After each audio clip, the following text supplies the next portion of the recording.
pretty well finished up as far as sanding, smoothing things out, you know, doing any peeking and tweaking, etc., shooting.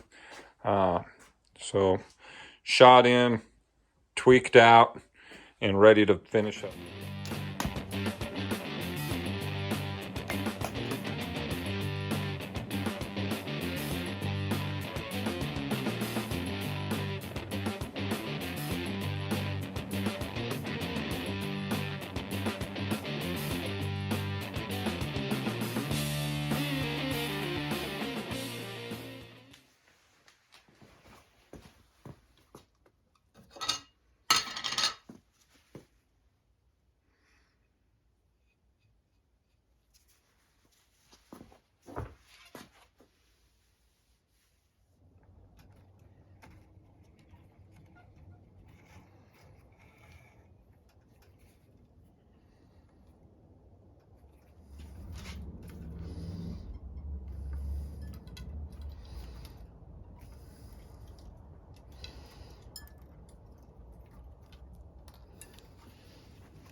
Kind of like trying to get a hula hoop started.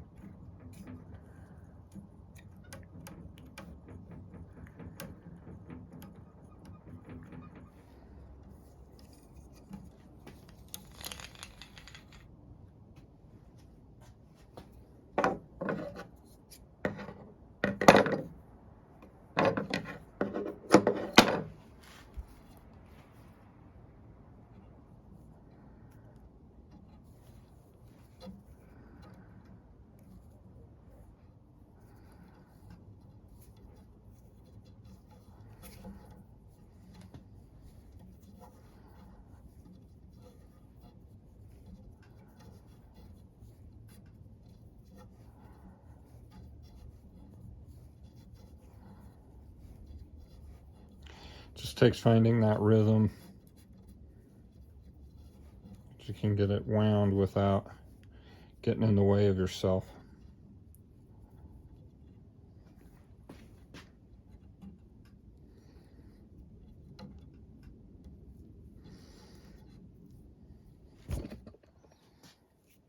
And get out of the camera's way. And something you'll want to be prepared for as you're coming to the end of this is that it's been putting a twist on this tag end this entire time. I'll layer it with some saliva so it'll come through a little easier. And I always got a bodkin nearby to keep this from twisting up too much, so you can see how it wants to twist here. So that's where this guy comes in to play. There.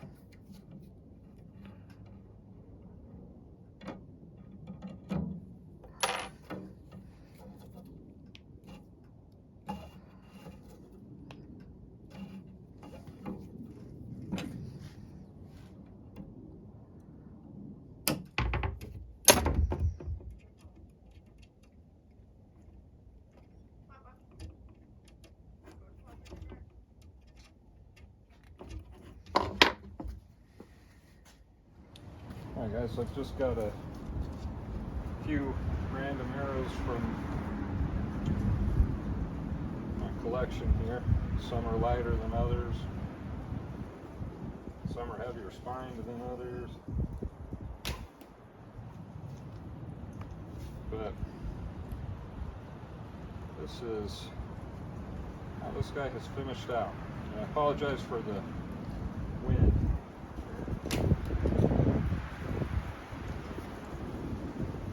I am really liking how quiet this bow is.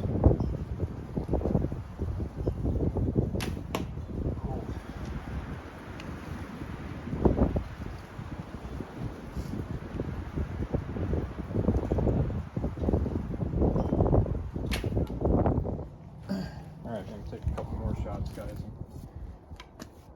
Where I'm at is right at about 20 yards, just for reference.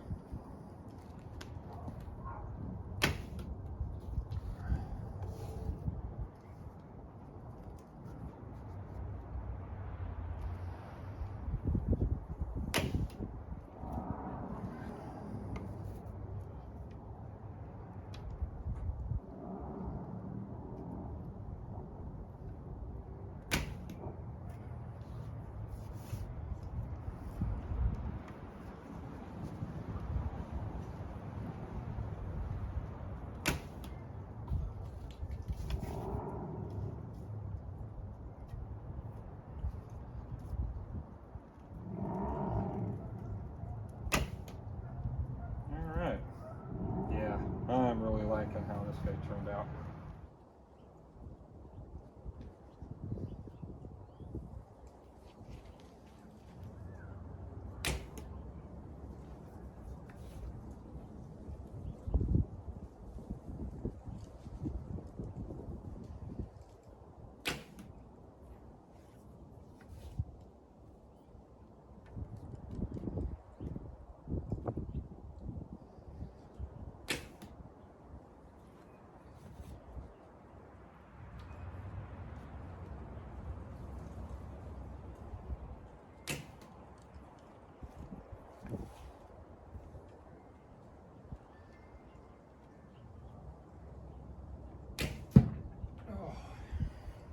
It's always that last shot, but yeah, quiet, damp in the hand, mostly accurate. It's me that's not accurate, but feels really good. So here's everything that you would need to know about this bow, hopefully. Construction on this was a wide oak belly with a hickory backing. A cherry and walnut riser, just kind of pancaked up to its height, glued entirely with Titebond 2. I mean, from the tips to the backing to the riser pieces, everything was Titebond 2, so no epoxy in this particular bow. There is no power lamb here, so we're talking a very straightforward design. The backing strip was 1/8 inch thick.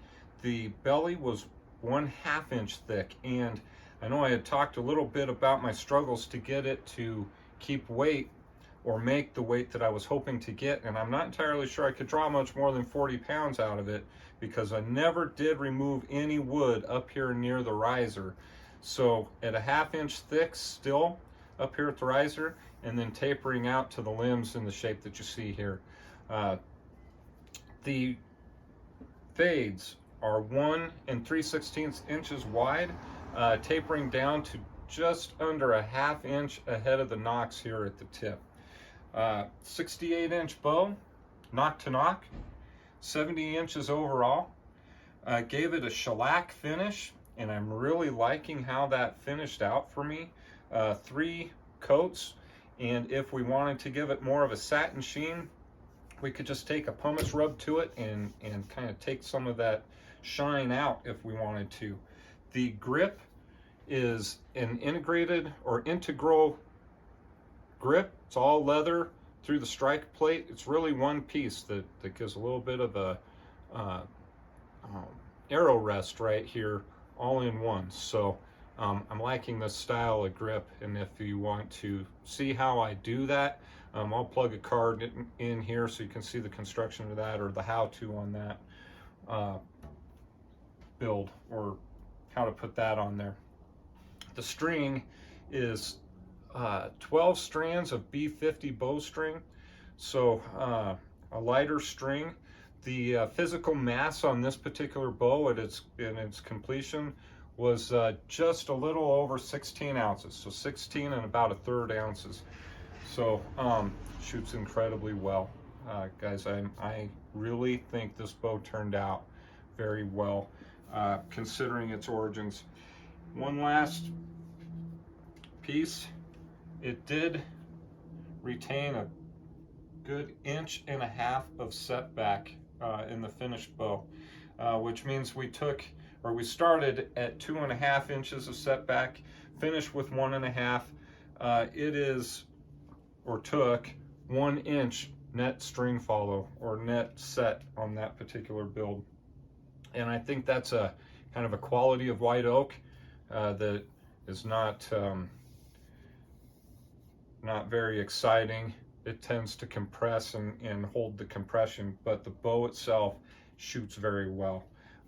Pleased with it in the end. So guys, thank you for hanging out with me this week to see this one through to completion.